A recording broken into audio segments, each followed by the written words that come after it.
All right, this is Through a Therapist's Eyes, Thursday night, the 21st of March, and it is the March Madness Day. John, Yes. Pope is excited. Yes, my team, Stetson, is. You are excited about that. Yes, I am excited about that, but I don't think they stand a chance against UConn. But No, But they're not going to win. Stetson, At least they get to go to the big dance. yes, they got to be.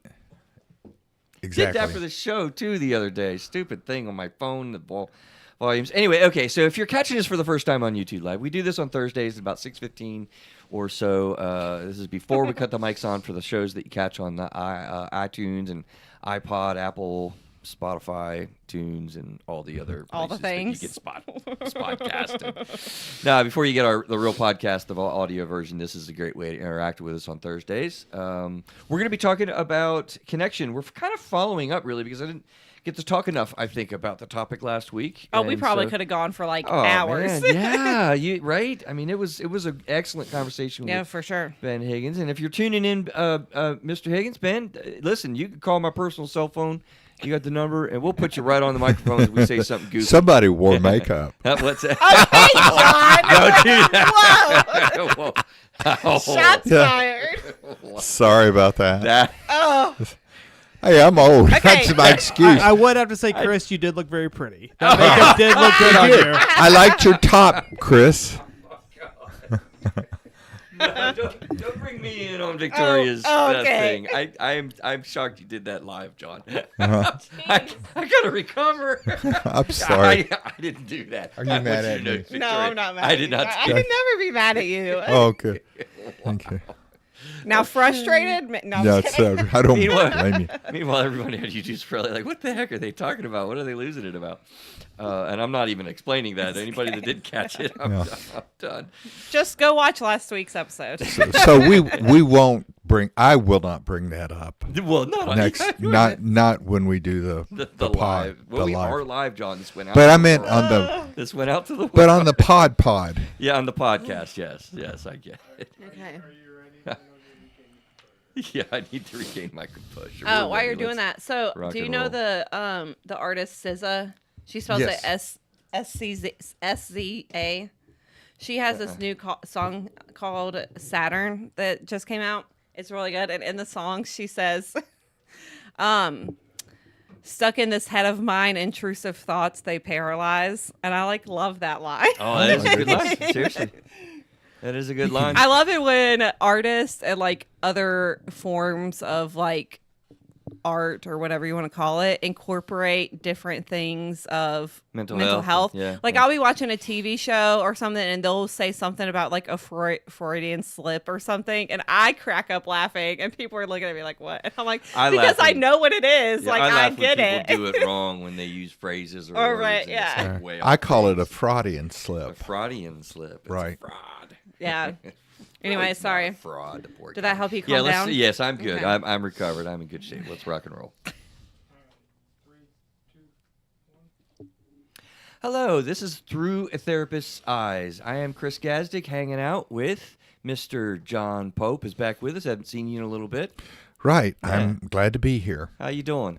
Doing fine. Outstanding. All right. Good. Seen a little bit of a pause. I know you've been a little Well, wore we've out. had some illness in our family. Yeah, you've been a little wore out. So, yeah. Miss Victoria, how are you doing? Miss Good. How are you? Victoria Pendergrass. You know what, guys? I like this actually being live with you again. We haven't, we missed the show because of some illnesses and some different things going on. And then we were Time virtual. things, scheduling issues. So this yeah. is nice, really, to sit with you guys. I yeah. like doing it in person. Yeah, it's much better. It's much different. I feel like we can feed off each other's energy. I was really thinking we might better get into some of the virtual. We probably are going to need to, but this is. But we don't have an energy vampire. We do not have an energy vampire, which is what? Oh, it's to suck the someone energy. that sucks out all the energy. Does Yeah. that happen online? No. No. I I think think he was just making a blanket statement. I was Okay. making. Yes. I'll move on through our introductions. How about that? It's what we do in the shadows. Is a Is TV the energy vampire? Yes. Oh, we've Okay. got a lot of shadow stuff.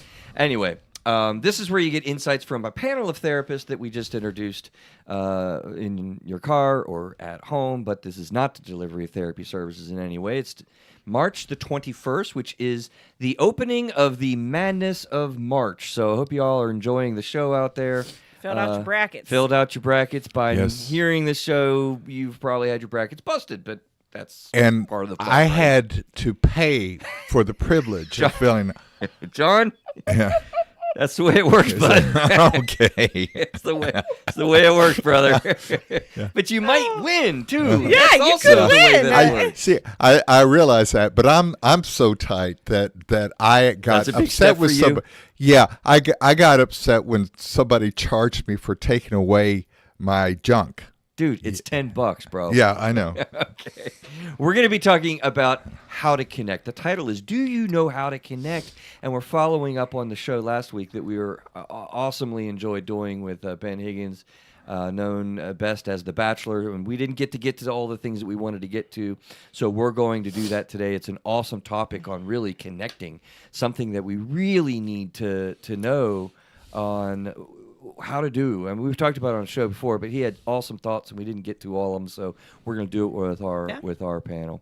The book is out. I got to show you, Neil. You got your mic today because you're going to start us out. I got to ask. He's been bugging me to see the title. Like, how'd the cover look, man? Looks great. Looks fantastic. I like the new colors. It's going to match well with the other ones, and I'm excited to see it in physical. You know, Yeah. touching Like to those hold books. It'll be fun. It's actually not too far away. I should get books in my person actually soon, but publication date is still going to be in like November and whatnot. But I'm starting to get excited about it, to be honest with you. I am. I'm starting to, like, God, I got great feedback from Morgan James. I mean, it's very, very humbling. I mean, she just loves it. She's just gushing over it. I mean, Yeah. it's just, I mean, she's not faking it and lying either. They're really That's awesome. getting excited about it. So So it's like Proud giving, of you, Chris. thank you. giving birth. Yeah. Yeah, that's your baby. It's not quite as painful. Yeah, though. let's not compare that to pushing a baby Not out of quite your as body. painful. This is the human No. emotional experience which we do endeavor to figure out together. So let's get rolling with it. I wanted to start out with you, Neil, and Victoria, kind of just tuning our brains in, if you will, and kind of reviewing, you know, from what you saw, your perspectives in talking to Ben about his book, which I'll say off the get-go, I'm not holding it again. I actually want to hold it. I took it home. It's not here. I you took took it it home. Bummer. Let me see if I get it right. Alone in Plain Sight. And what was the subtitle? The whole idea was... Searching for connection when you're seen but not known. Thank you. We must have that on the notes. Yes, you have it on the notes. All right, fantastic. I was trying to say. where did Searching you for come up with connection when you're seen but not known. And I feel like that is such a powerful subtitle and such a powerful topic because, Yeah. you know, John, That's you, our human existence. but especially now, you coined the term in my mind that we're living in the age of anxiety. Yeah. And of course we have a pandemic of isolation. And this new young generation, which is millennials and younger, have hardly seen anything but. And that is so, from a humanistic perspective, alarming in not knowing what life was like before this stuff. And this stuff isn't going away, and I don't think humans know how to deal with it. And thank you, Mr. Higgins, for your attention to the matter because it's on point. So I love the book personally. I really love his book. Did you finish it? No, I haven't. I've Okay, been busy. you're still working on it? Yeah, I've been busy. That's I'm going to though. Yeah. Usually I wouldn't, Victoria. Yeah. Because I have books from people that have been on the show, and I put them on the shelf, and I skim through it and read them. I'm reading the whole one. Yeah. I'm reading it all, 100%. Yeah. So, Neil and Victoria, what'd you see? Tune us in and review it. I mean, we talked a lot about like the impact of social media and loneliness and how that can be a huge factor. And like, you know, we like to appear like we're not lonely through social media, but like we can be feeling the total opposite in like our actual everyday lives. We talked a little bit about like being a millennial and loneliness. Overall, I think it was a really good conversation, even though I didn't talk that much, but that was okay. I didn't mind listening. Yeah, you had a little bit of technical problems. Yeah, so we it were on the was- struggle bus. Okay. Yeah, I don't know what was that, but no, I mean, I was pleasantly surprised as someone, you have these stereotypes of what you think those people on those shows are going to be like, because I don't know, I don't see those shows in a positive light. Bachelor, Bachelorette. They get a lot I of don't hate. watch They them. get a lot of Yeah. criticism. Yeah, they do. But hearing his side and what he's gone through and how much he's grown, you talked many times about how much he spends in, how much time he spends learning and understanding and trying to understand himself, and you talked about that many times. And so to see that determination from him, and then sharing that wisdom that he's basically acquired, was very interesting. I was very surprised by that.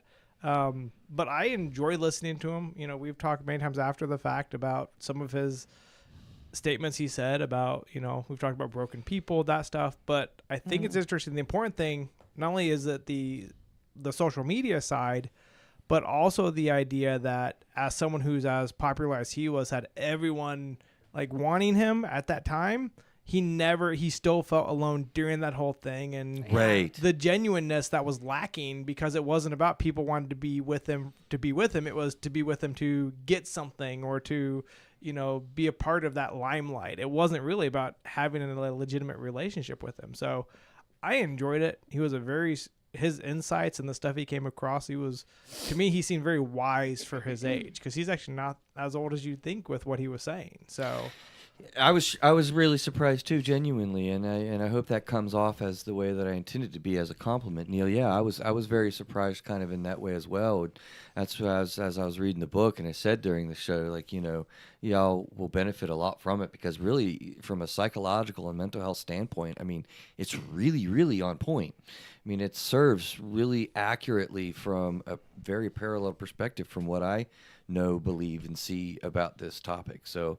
Yeah, and we have had Neil and I and some groups had multiple conversations about it, and that's actually come up in sessions, which happens when something's on my mind. Like, I'll see it Yeah, in that sessions, right? tends to be. Yeah. I feel like I talked about loneliness more this past week than I normally do. Well, I noticed it or Yeah. whatever, yeah. I popped the book, idea to him, and Right. hope that some of that gets help. So, yeah, very, very cool. So let's tune in a little bit to what we're talking about again.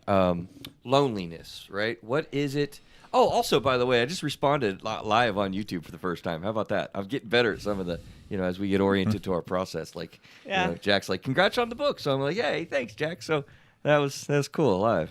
Anyway, I'm a simple brain. I'm so Victoria. I'm so proud of you, I Chris. get entertained and happy about simple things, John. Anyway, what are we talking about? Loneliness. When one perceives a gap between one's desires for social connection and an actual experiences of it, that I thought was a cool way of thinking about, the experience A cool definition. of what the word is, because it's not really, it's hard to measure, right? It's your own perception and feeling of something, and I liked the way that definition come around when you think of what are we talking about when somebody's lonely. Well, a perception gap.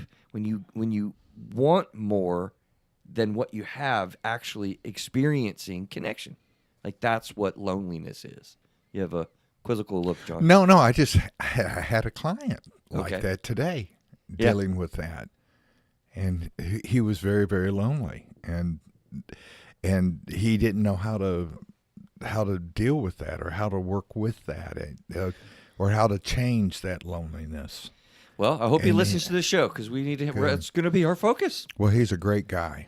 And that's what's Neil, you were talking about, right? Like, the being in a room full of people, or in a position where everyone's pining, just lining up, trying to get a word with you. Like, I've worked with athletes and arguably famous people in my therapy realm, and it's a perception when you want the connection, and you can have people with you, around you, and still feel very disconnected. Yeah. And I don't think people really realize that. Like, we look at everyone on Facebook and the experiences. We won't talk a lot about social media today, I don't think. Right. But, the keeping, we've talked about it on the show. I mean, keeping up with the Joneses and the mirror. Was it the quote? Neil, it was during our group meeting, I think, that we were talking about that quote. I don't think it was in the show. when you look at social media, it's like comparing your reel of bloopers to the other person's reel of success. Yeah. Like, who said that? Do you remember, Neil, who said it? Oh, but I think it's brilliant. Was that around you or? It was doing our call on Tuesday. It was. I think it was one of those. Yeah, you comparing your reel of bloopers to their reel of highlights. Yeah. Yeah. Highlights. Thank you. Right. Yeah, there was an author back in the 50s, sociologist David Reisman, and he wrote a book about the lonely crowd. And even 70 plus years ago, that was he saw the beginnings of this, I think, an epidemic, a pandemic of alienation, Right. and where people could be in a group of people and they're just very isolated. Moads, I guess it would be And how long ago? 70 plus years ago. David Reisman. Really? Yeah. Say more about that, John. I'm intrigued because. Well, it's been you know, 50 years since I read the book. Well, yeah, that's fine. But I mean, But I I'm mean, intrigued because- it, let me tell you why I'm intrigued. Okay. I'm intrigued because we really think of it, I think, with the intensity level of being new now or bigger now. And as with most human experiences, maybe not. So it's new for you guys. I mean, it's very new for you, but new for you, new for everyone that goes through a generation. But you have different means of this. I mean, different ways of going through social media, for example. And I would posit that perhaps the alienation is even worse now than it was. But there's always been alienation. There's always been. Okay. I think the Greek word is anomie. Anomie. ANOMIE. Anomie. Okay. I know. And so there's that sense that and part of it has become more manifest in the post-industrial 20th century existence, and I think it's just intensified with each generation. Okay, so So we have to we have to intensification. experience it. Your generation has probably experienced it more intensely than my generation. Loneliness, yeah. Yeah, loneliness. Mm-hmm. But I Argue think that. we've all experienced that, and so you Yeah, could be you can lonely in a understand it crowd. in whatever age you're in, Middle Ages even, and whatever. I'm sure that Yeah. it's part of the human If experience. you were different, you were outside the group. Sounds like you agree, though, that it's been intensified. Oh yeah. Yeah. Okay. Oh, yeah. Yeah. That's what was intriguing me a little bit. Let's tuning into more of what we're talking about, and then we want to get to the good stuff. How do you connect? Right? Connection, a relationship in which a person, thing, or idea is linked or associated with something else. All right, seems reasonable. Where you have a relationship with a person, thing, or an idea. You can be connected. There's an association there. So I like to say that. Isolation is enemy number one for depression, but because it is. I mean, it's it's a terrible combination when somebody is depressed. One of the primary goals we have in any kind of therapy realm is to connect. You don't want to stay alone in that scenario. So even just raising your hand in a group therapy session to make sure that the group knows, yeah, I'm feeling a little bit crummy, I'm down. That's an individual goal, just to connect, to get out of your own head. But there's a new sentence that I like that I've created, is that isolation is an enemy for community also. Now that seems like simple, but I never really thought about it that way. And when you think about communities and forming communities, like Ben was talking about being a community builder, well, isolation, is opposite of that. So be careful. Like, isolation's not good. It is not good. Well, I mean, yeah, if you live in a neighborhood and on your cul-de-sac they throw a block party at the end of every month, but every month you decide to stay inside your house and close your blinds and turn off all your lights, and then your mental health's going to take a hit. well, and then other people are going to notice too. And if hopefully they're good people, they'll reach out and say hey, what's up? You okay? But you never know. They might not. And then that's only going to increase your isolation. And it's really not their job. It's not. No. I mean, hopefully some people will. Yeah. Particularly if you forged a connection with them before, but you Right. can't. You can't wait for that. Or you're gonna be like, oh, that's the weird guy that never comes to the block party. Doesn't you know? want to be around us. Yeah. You know. Okay. I wanted to normalize this when we're thinking about what it is that we're talking about.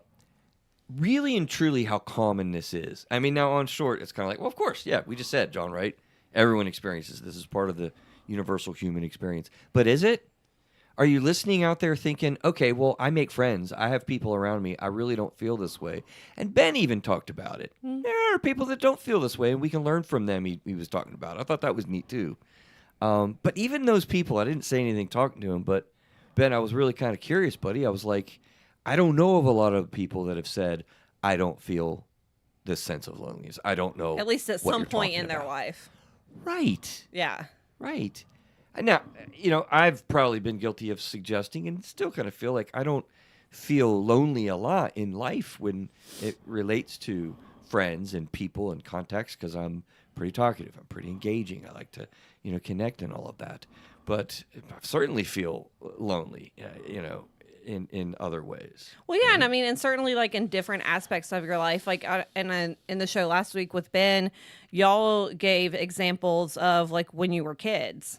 However, I gave the first thing when you asked me like before the show to think about it. Yeah. The first thing that popped into my mind is when I wasn't until I was 28 and had given birth. Like, and I'm sure that there were other times in my life before that where I felt lonely, but like that was the first thing that came to my head. And so I think it's also like different points in your life. So, I mean, again, sticking with the pregnancy theme here, like if you're in a group of friends, but you're the only person that's been pregnant and had a baby, then like you might feel like you don't have anybody that you can reach out to that knows like what you're going through. And so then, Right. yeah, you might be surrounded by friends who will help support you and help do your laundry and like wash your dishes and clean your house when you need whatever.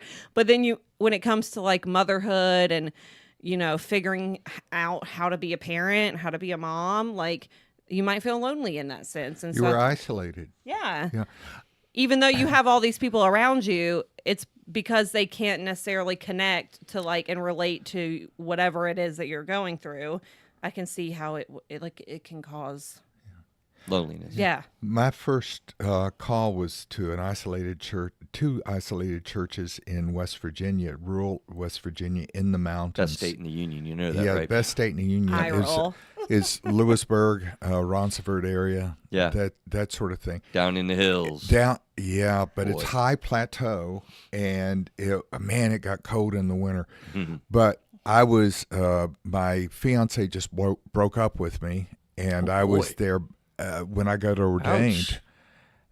I never felt, and I was about your age when you gave birth. It was the most empty time in my life. It was a wilderness, and I didn't have anything in common with the people in that area. Good people, but they were Very very distrusting of outsiders. outsiders, and they never Absolutely, accepted me. Never accepted me. No, they would not if they didn't know you. Yeah.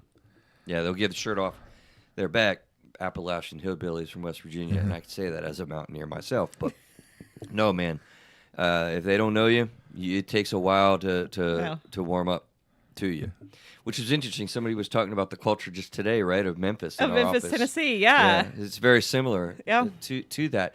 Victoria, when you were talking about pregnancy, I wanted to make this like, man, I was feeling it, and boy, here's a moment that I would love to help you, the listener, right, to defeat immediately where you sit when you feel, and you will inevitably feel like someone else, other people have felt the way that you feel.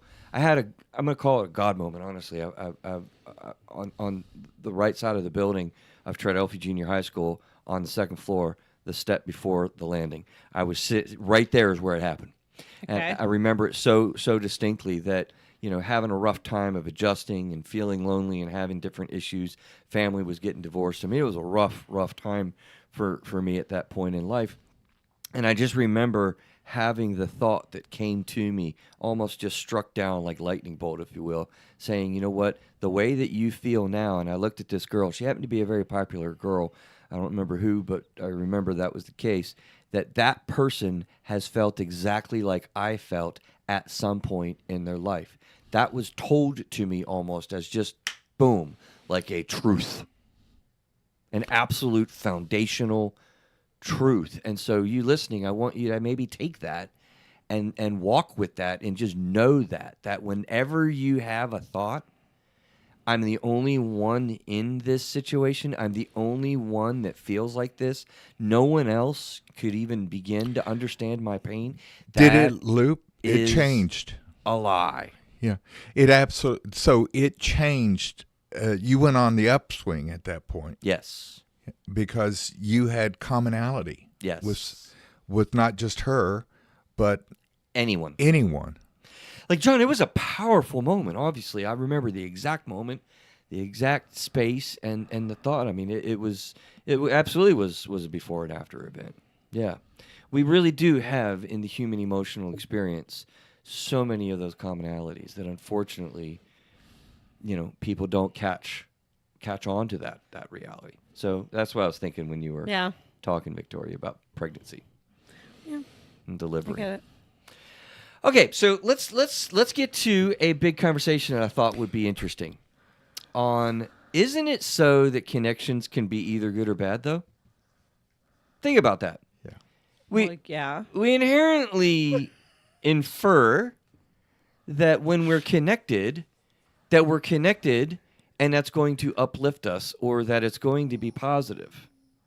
And one of the things that I've learned in therapy, I'm curious what your facial expressions are going to be about, Victoria.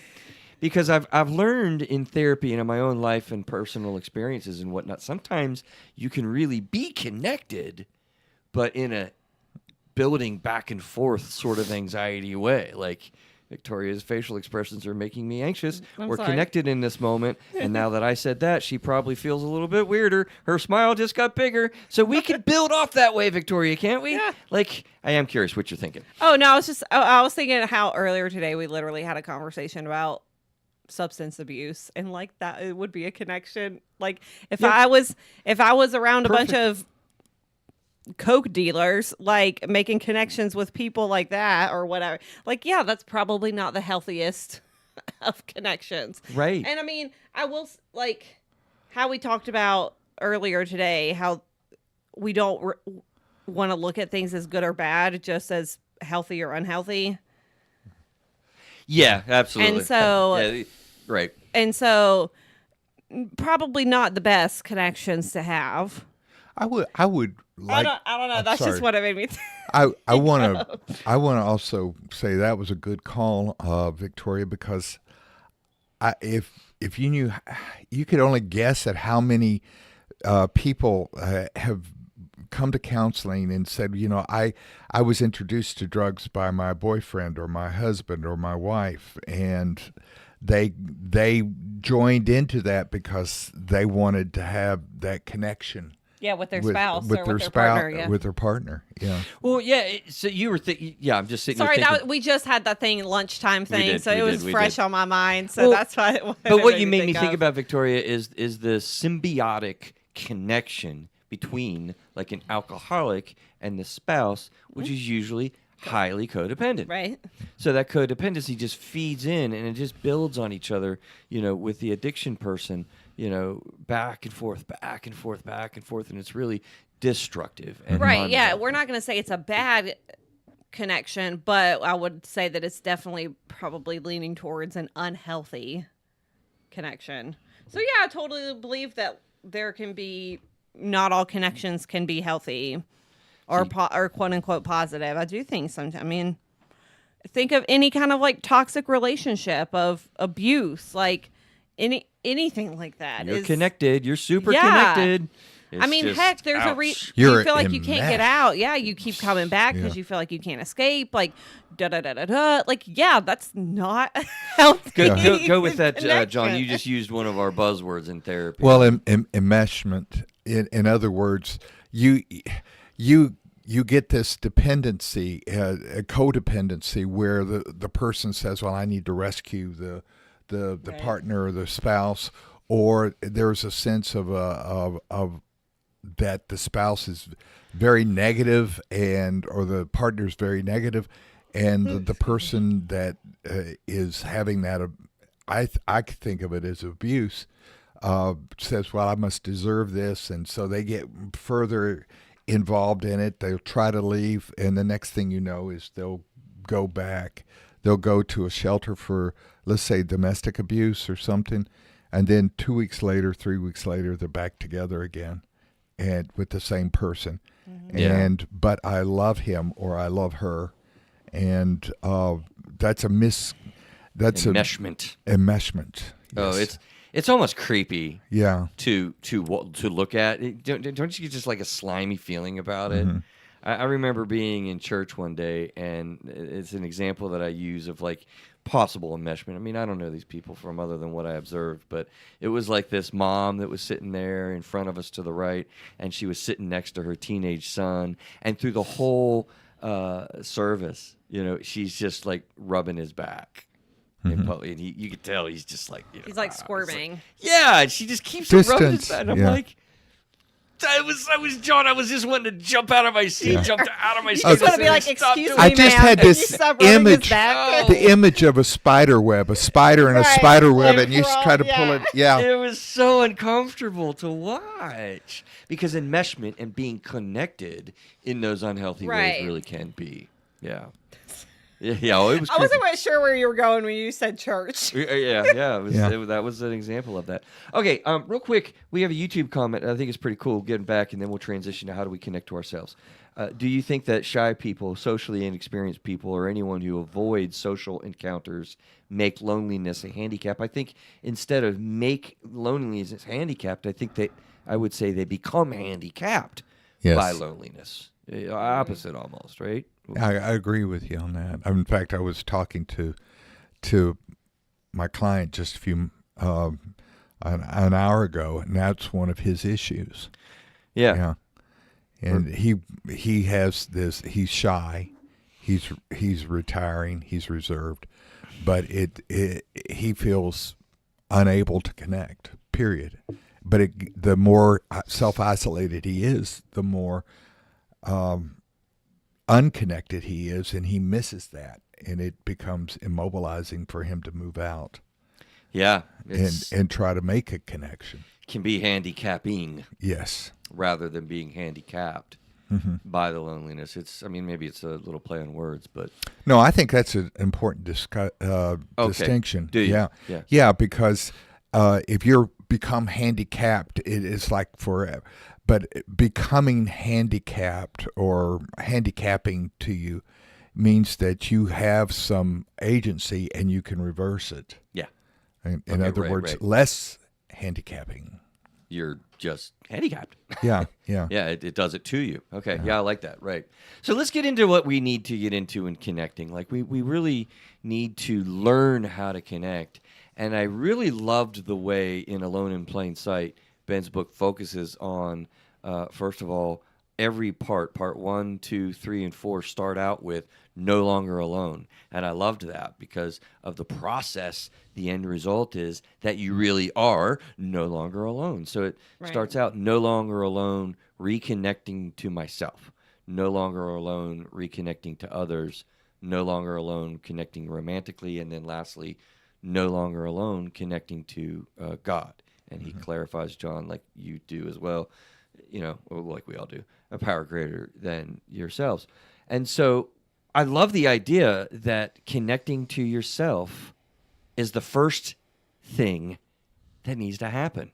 Love thy neighbor as thyself. What happens Again, if you don't? well, the imagery that I always use in therapy is when you're on a plane, you got to put your own mask on first Sure. before you help other people or do anything else. Like anything, loneliness, mental health. I feel like it's all yourself. It's a prerequisite. Yeah, It's a prerequisite. It's almost like you're unable to connect to people if you're not connecting with yourself. It's so crucial, primary, and important. That's why it's cornerstone of mental health is self-care. Is my line. Yeah. It's so starts at home, and I think people might get that, but I don't think people really execute that. Yeah. Well, how many times in therapy do we talk to people about self-care? And they're like, I know, you know, but they don't actually go and do it. You Right. know, they don't actually put their mask on first before helping others. Having taught counselors in training, Yeah. none of them do self-care. Oh. Wow. They say, Right. no, they say it, Right. but they'll preach about it, They'll but preach yeah. about it, and they'll want to help fix people, but they are candidates for burnout. Mm-hmm. Absolutely. Wow. Nothing left. I hear your energy too. Yeah. Because why you've talked we- to a yeah. lot of young clinicians, haven't Right. you? I sure have. You've taught them. Yeah. Yeah. Well, I'm just saying it's why, as therapists, you know, at least in my schooling, it was always encouraged that therapists have their own therapist. Oh, was it really? Yeah, Yeah, because, we did too, but Be- they I mean, yeah, it doesn't mean the actor. Actually, yeah. Back in my day, I never once heard that. I Oh. wish I had. Yeah. Yeah. Personally, I was actually told that I needed to at one point. Oh boy. And actually, I mean, it was for the better because otherwise I was probably told wouldn't be that here. at seminary too. Yeah. Yeah. You need therapy. I need therapy.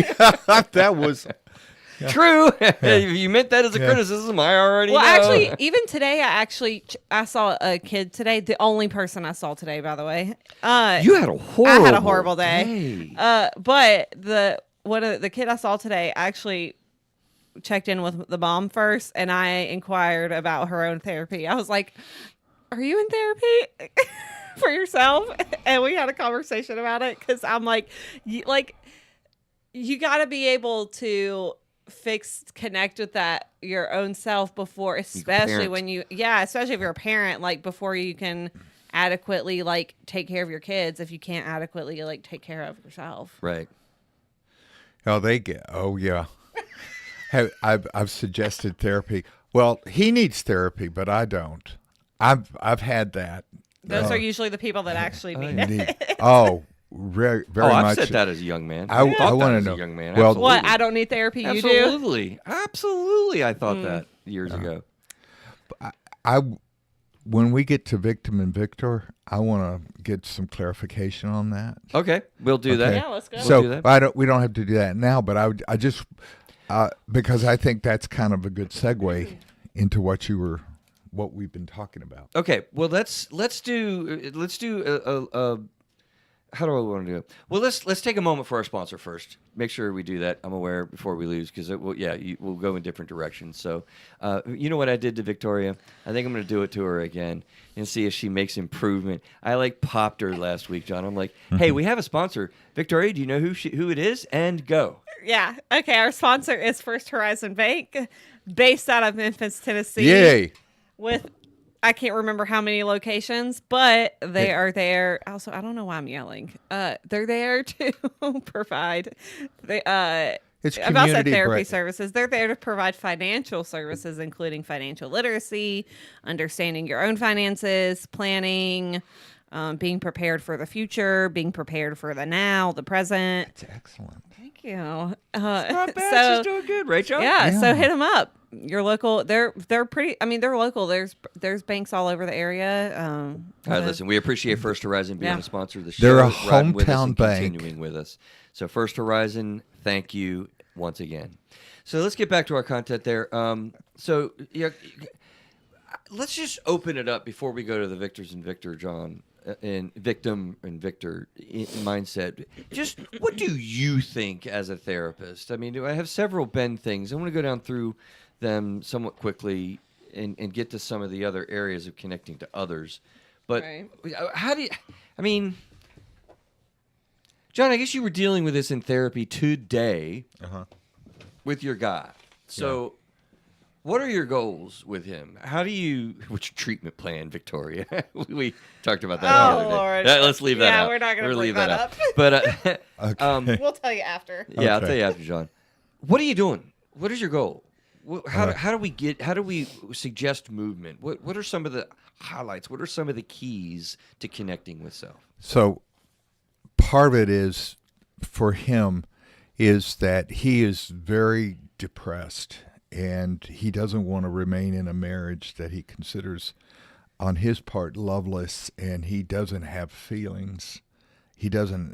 he's so depressed he doesn't have deep feelings, and so part of that is to explore that area, also to make sure whether he's healthy or not, because he's middle-aged. Right. Okay. And if there's any medical issues, and so he's addressing that. But the goal would be for him to make a decision. Now, it's not necessarily a decision that I would agree with because of my background.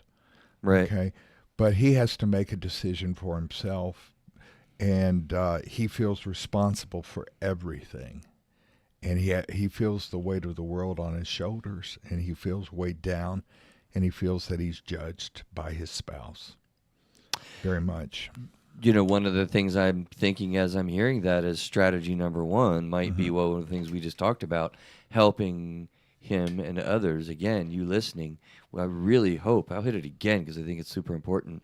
You need to know that the way that you feel is not isolated to where you're the only one that has ever felt the way that you feel. But his tendency is to self-isolate. And Right. so he will make that choice as opposed to saying, how do I connect and make community?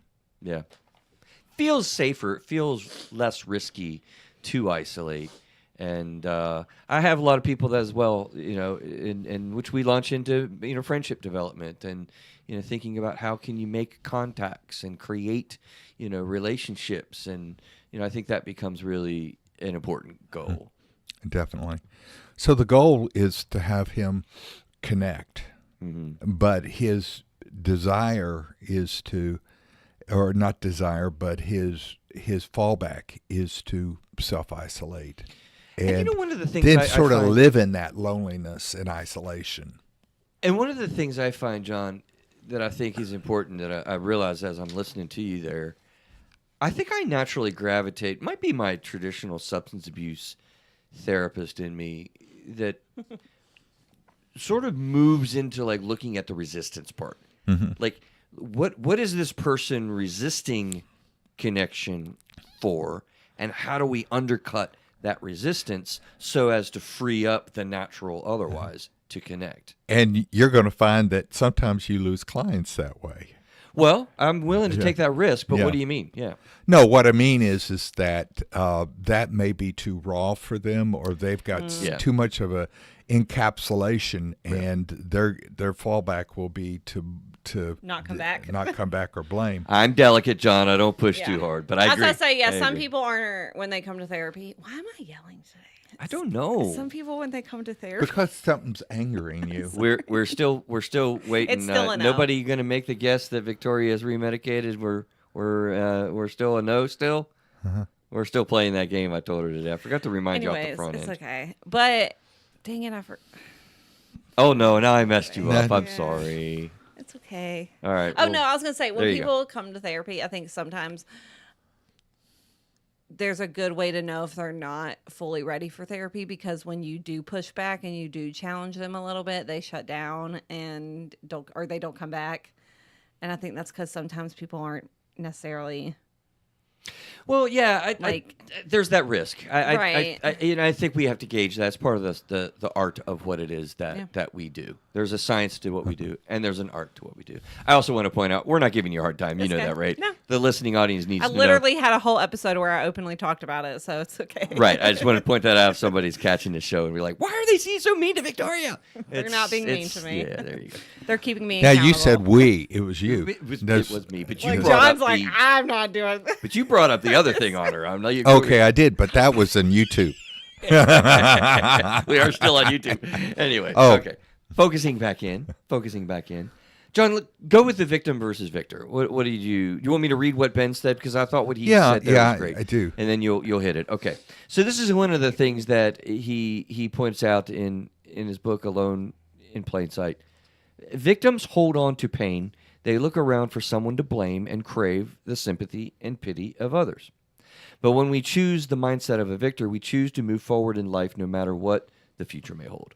Our stories move from being cries for pity and being a way to connect with others whom life has also hurt. Victors do all they can to help themselves while they also accept help from those who care about them, and even seeking out that help that they, when they need it. The victor mindset comes down to having a positive outlook and opening your life up to other people, both to help them and to receive help from them.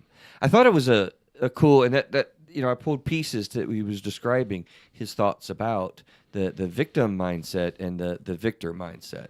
I'm curious where you're going, John, because I actually have a little cautionary tale thought process kind of as well. Usually we're in lockstep. So what are you thinking?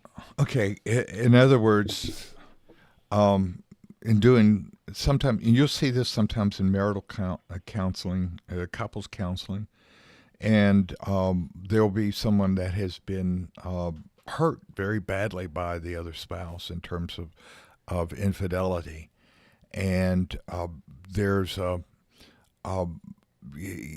that person is a victim. I mean, that they were victimized in that sense.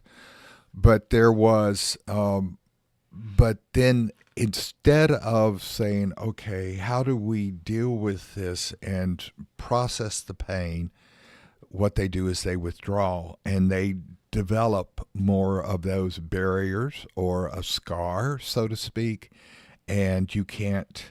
And there's that self-isolation again. And I'm going to go to a view of from the Middle Ages of what hell was like.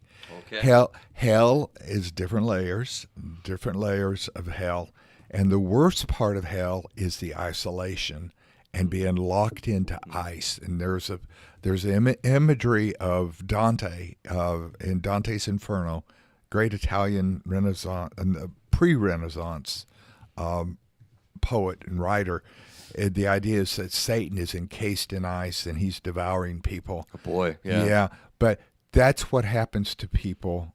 They are so hurt and victimized that they can't, feeling victimized, they can't feel any way of connecting with another person, and they're stuck.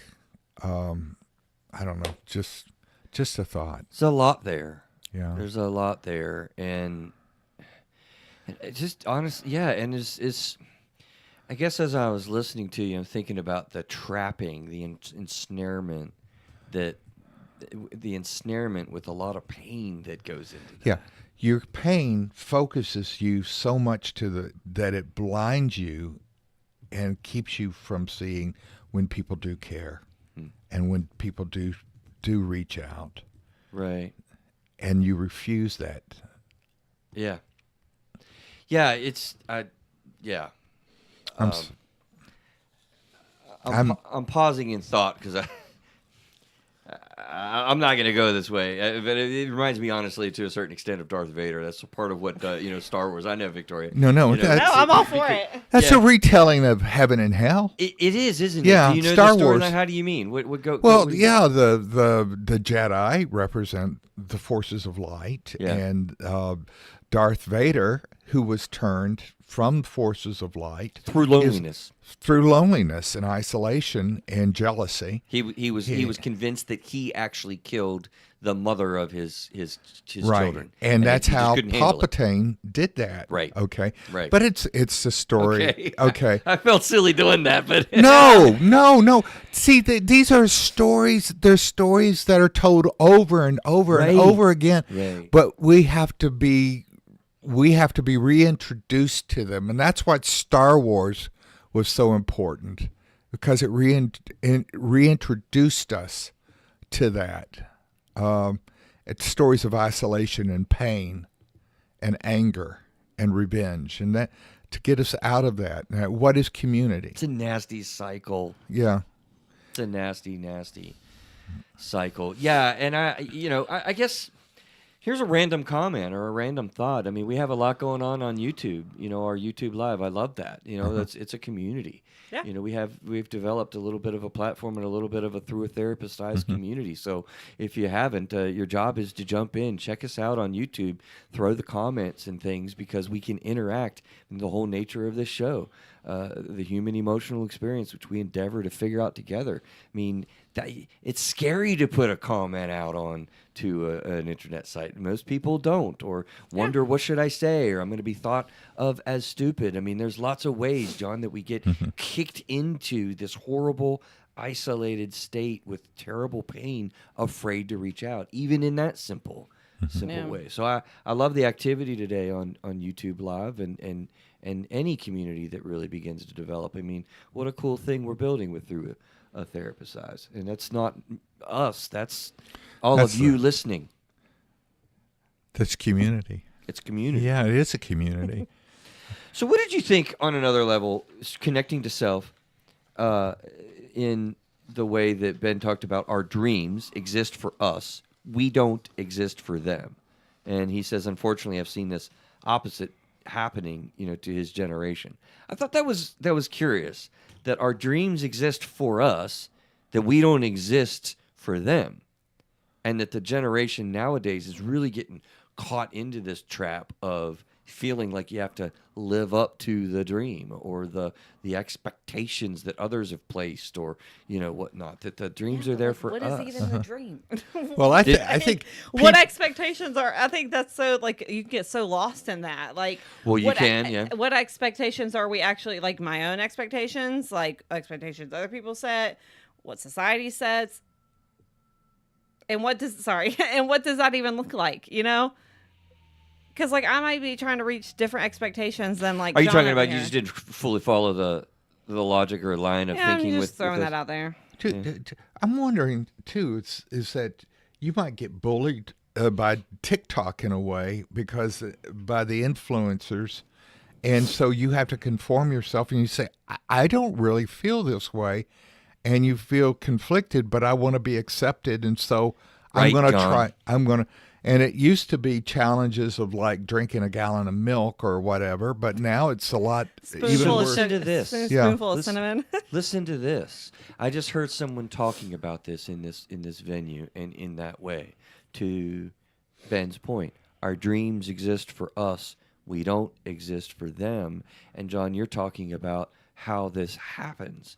Well, think about online stories, things that you might be interested in. And when a group of people, even a great minority group of people, want to perpetrate a new thought or perpetrate out their belief, there's a really cool way to do it. You get bots. How many bots do you think create an interest in a particular statement? When John and I want to perpetrate a propaganda or disinformation or information online that we think everybody should like skateboards, we can create these bots and these accounts that look like how many people are interested in skateboards. So the national conversation is skateboards. Right. How many bots do you think scale are created? In your favor, yeah. Take a guess. I have Probably no like idea. Millions. Yeah. There's like 300 million people in a big city or something. I don't know how many million people are in the United States. Millions. I'm going to be honest with you. There was a what was it? Brendan Fraser. He kind of fell off the radar, and he was in recently in a movie. He used to do other mummies and things like that, Encino Man and all that. Wonderful guy, George of the Jungle. Yeah, and he had this great physique. Then he got kind of sloppy heavy, and it was the movie called The Well. Okay, I saw that everywhere on the internet. Yeah. And I wasn't looking it up, but I'm wondering, do they think I'm fat or something, They're trash. Big Brother's after you, John. Yeah. But here's a story of a man that was self-centered and lonely and isolated. Right. Okay. So ultimately it turned into a good story, but that was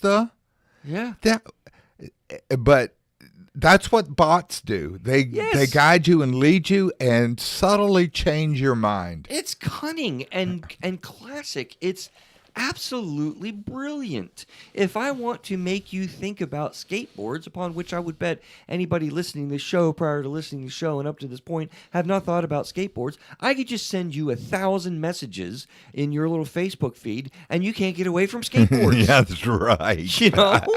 Like that's how delicate our mindsets are. Like, please understand, this is not weakness on your part, but this is understanding the dynamics of what goes on so that we literally, Victoria, I think that's what he's getting at a lot. Yeah. Like, we're creating a dream for you that you have to follow, and it's a trap. You people. have to be Tony Hawk. You have Right. to be Tony Hawk. Yeah. Well, it's Yeah. like, and then I may be totally off base here, but like an ad recently popped up on my Instagram feed of this of this certain type of diaper bag. It's literally like all the company sells are diaper bags, and they're great.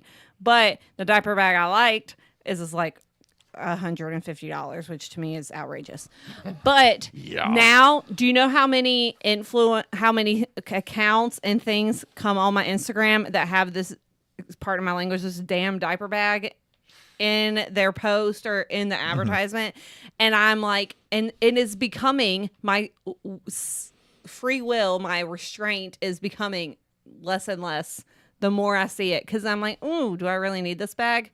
And then I have to remind myself, no, Victoria, you don't want to pay $150 for a diaper bag. So what you're saying, what we're saying is, in order to connect more, you have to have your own mind. Yeah. You have to have you're an individual in community. You're interdependent. You're not dependent on your community. You're interdependent.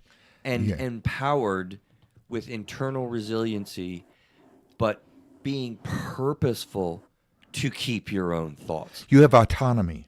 Yes. That can be taken. It is vulnerable. That's the point I'm trying to make, though. And you think listening that it's not you, that you aren't susceptible to this, but psychologically, I'm just telling in basic ways, we really are. You are. How many things have I bought because I've been influenced from like stuff on TikTok, stuff on Instagram? I can't imagine. And that stupid bag that costs $100. Well, yeah, and now I know we said we weren't really going to talk too much about social media, but now TikTok has like the TikTok shop, and people can tag items from the TikTok shop like just in their videos. Okay. And so it's almost like every other video is an ad now, because someone's just like, goodness. these awesome leggings, or this like toy, or this And that. evidently, he's skateboards. Yeah, and Chris is skateboards. Yes. No, I don't. Okay, we're gonna I would all see die on a skateboards skateboard. all over our phones We now. probably are. They're and listening. I'm gonna die if the next ad on my phone is a skateboard. But like, yes, it is fragile, because the more I see it, the more I see this bag pop up. Why do you think they spend so much money on Right. Super Bowl commercials? Like, the less see likely it. I am to be able to say no. Right. And I even had to text my friends and be like, I need y'all to tell me that I don't need this bag. Right. So- because so I'm here's- losing restraint. You literally did that as a strategy? Yeah, and they all... It's a great transition if we can transition. Yeah. You okay? No, I just there's this idea now that the universe is a hologram, and we're in the matrix and all of that. Yeah. And that we Maybe. don't have independence, and we don't have autonomy. And I would reject that, and I would say that we do, and that we need to reclaim it. We really need to reclaim our agency over Yep. even our own thoughts. Yeah. I agree. But if you don't know what's happening, John, you don't even know you need to do Right. that. That's what's so damning. That's what's so alarming. Is he going to take the red pill Or the blue pill. or the blue pill? Right? Yeah. From the Matrix. All right. A couple other things real quick. Ben was talking about being careful about the labels that you buy into, because they become who you are, understanding that you're constantly changing. I love the phrase, somebody was married for 30 years to the same person, but it was 7 different persons. I love that. Don't you, John? Yeah. Oh, yeah. Isn't that the freaking truth? And that build and use good friendships around you. Ben says it all comes down to grace. We're adding things. I did want to mention, like, trauma effects on how you connect with others when you've experienced trauma is real. Personality disorders and different issues that you have with mental health conditions like depression and addiction. We were talking a little bit about addiction because it was on Victoria's mind from lunch, right? You know, the culture that you've grown up with, the culture around you, these things are really impactful on how you connect to yourself. And then now we're transitioning to connecting with other people. So what says the two of you in the idea of trying to really get connected to others? So you have to connect with self first. We've talked a Right. lot about that. What about connecting to others? You can't do it by trying to fix somebody, because you're not connecting with that person.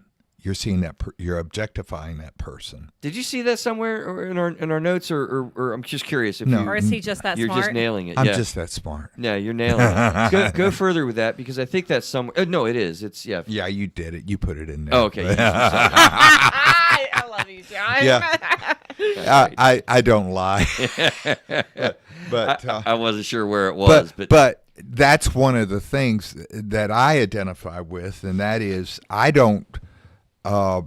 It's the idea of the good shepherd. So I'm going back to a biblical imagery, but the shepherd doesn't drive the sheep, and the shepherd doesn't just lead the sheep, and the shepherd's in the midst of the flock and moving with the flock.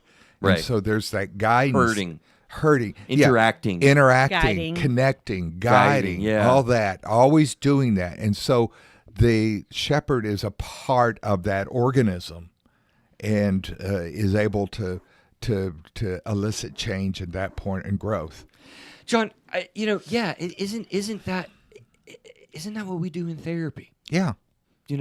We people don't really see and understand that way. They think we just sit here and give advice out. Like that very small component, if even at all, is advice or telling what to do. It'll in a get you in situation. trouble too. 100%. Don't do it, young therapist out there. Be very leery of that. What much more so, it's this dynamic interaction. It's another one of the many reasons why I love the show title tag. The human emotional experience which we endeavor to figure out together. We don't know the right path. We don't know the right thing to do all the time, right? We're working that out in this amazing and completely unique relationship that is a therapy relationship. Not just to speak so highly of our own profession, but the shepherding, the therapy, the friendship. Friends don't bust each other down and bust the door down and tell each other what to do. Husbands and wives struggle with that sometimes, feeling like they're told what to do. But Right. generally speaking, I don't think they're trying to do Yeah, I that. tell people in therapy all the time. They'll look at me and they'll be like, "Victoria, just tell me what to do." I'm like, Right, nope, Right. not doing that. I'm not here to tell you what to do. Right. Now we can talk through different options. Right. We can talk about what your gut tells you to do, what your mind tells you to, like, we can go through all that stuff. Yeah. But I'm not going to sit here and say, "Hey, you do blah blah blah blah blah." Or blah, blah, blah, blah, blah. Yeah. Sorry, I was just... Because also, like, then I don't know. Never mind. But No, yeah, you- okay. no, I mentioned you earlier. You have a good. Well, I point. mentioned earlier, like, I texted my best friends and I was like, "Hey, I need y'all to tell me that I don't need this purse." And at first they were like, "Yes, get it." And then they saw the price and they were like, "Yeah, no, you don't need that." But I think it's also They weren't therapists. right. But it's also like connection to others. I think is a two-way street. You have to be 100%. willing to put in effort yourself, and you also have to hope and pray and I guess want like the other person to also put in the effort. Reciprocation. It's a two-way street. Like, and I do see how sometimes a lot of it can lead to loneliness because if you feel like you're the constantly always the one reaching Yeah, it's out not and reciprocated. your friend never reaches out to you, but It you're hurts. always the one reaching out, then eventually you stop and then that Yeah. only So that's spiral into your loneliness. But So like, you glom onto a narcissist, basically, someone is self-centered. That's dangerous when That's it happens. dangerous. Yeah. Yeah. Because that's the thing you would always, because that person's incapable at this time in their lives to be able to respond and reciprocate. So And I like that's- what Ben had in the book somewhere. Quote: "Fixers aren't connectors, and never will be until they stop trying to fix pain and share it instead." Unquote. Like, that is right where you started, John, and I think that is a dangerous thing to kind of get into, trying to think that you know how to fix or whatnot. Like, especially as therapists. right, and please understand, Mr. Spouse, your wife's not nagging you, trying to, tell you what to do, although it may feel that way. Or husbands or spouse or women realize your husbands aren't trying to be the boss of you and rule over you. Generally speaking, people understand. They're concerned. They may give unwanted suggestions. They may tell things that you didn't want to hear or come up with Right. solutions that you don't want to talk about or think about. It might not be what you wanted, is for you to try to solve my problem or give me ideas. But it's just it's a part of caring. Young therapist, you can't be a fixer. You have to be a listener. And if you have one skill, is that, and the one gift that you give is your ability to listen and to respond appropriately and compassionately and empathetically, and to be able to just be transparent. And I'm talking about the core conditions, but you've got to do that. You can't fix. And be present. Be present. You know, that's... And you say young therapists? People. You, Yeah. ma'am, sir, listening. Those are things for you. You may not be a therapist, but that is the way that you forge connection with others. And I like the idea of Ben's thought of shared pain, shared experience. Oh, yeah. Listen, Survivor's a stupid show. It's a fun reality show that we enjoy watching. I do. Right. Yeah. And You're not going to vote me off the island. No, man, I would never vote you off. I'd John. vote myself off the We're- island. Get out of here. But the thing is it's an intense emotional experience. Absolutely formed connections because of that shared experience after the show is done. Well, it's either that or be isolated, Right. right? And so then Right. it's like becomes, okay, do I want to be the lone shark over here, or do I want to participate in the community that is my only option? Okay. Yeah. I want to say that I have a shared experience with your son, who's Absolutely. in the Navy, because it's a unique experience, but shared by a few. Yeah. And, you know, there's a different way of perceiving things. And what John's talking about is my son just graduated boot camp. He graduated A school as well. And he's going to be coming home and hanging out with us for a week before Cool. he goes on to his duty station. Super excited. But you're right, Do you John. know where he's going? I do. I do. Okay. I don't think I want to say it on the air, though. Classified. Okay, yeah, Yeah, tell us well, after. I'll tell you off the air, but I don't know the rules about that. It's probably no big deal, but I don't Yeah, know, anyways. whatever. Troop movements and whatever. What are you allowed to say? I don't know. You just caught me off guard a little Sorry about that. bit. Well, you're the if expert. you told me, you'd have to. You're the expert, though. Is it okay for me to say? Well, it depends. If he's going to be deployed overseas to a hot area, no. Yeah. But if it's to just a regular duty station, it's not a problem. Yeah. Okay. Well, he's not stateside, so I'll say that. So. Okay. Yeah, it's good far Oh, away. good. Oh, good. You don't know that? Do you not know where he's going? No, you Okay. haven't told it. I don't think you've told either one Dang, of us. really? Yeah. What the You heck? haven't shared that with me. I told Neil. He says Neil. Neil knows. Anyway. Oh my gosh. All right. No, I'm just kidding. Oh, I'll tell you guys after the mics are off. Okay. But getting back here, jealousy, envy, spite, resentments are life matters that support, this book quote.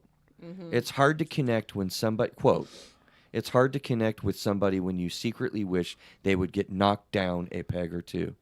I had to get over Self-employed. those feelings before I could open up and have honest conversations with them, unquote, from the book. And I'll say again, my part, jealousy, envy, spite, resentments are life matters that support that quote. Listen, you sir, you ma'am, listening. Like, look, when you have these things inside you, that the states of resentment or the envy or like jealousy, and you're pining after your neighbor's goods or their Facebook posts or what have you, you are yourself defeating the connection that you want with others. And the connection that you want with those close to you, maybe in your family or your marriage, right? Understand that internal state is the enemy within that is defeating your own desired connection. How's that sound? Ditto. That sounds like a good way to end. Is that a good end? Okay. So it's a good way to begin and a good way to end. Okay, well, you know what? Let's just do that. That's a powerful Sounds thing. great. Listen, connect with others. That is the key to defeating loneliness and isolation. I appreciate you listening. Stay well. We'll see you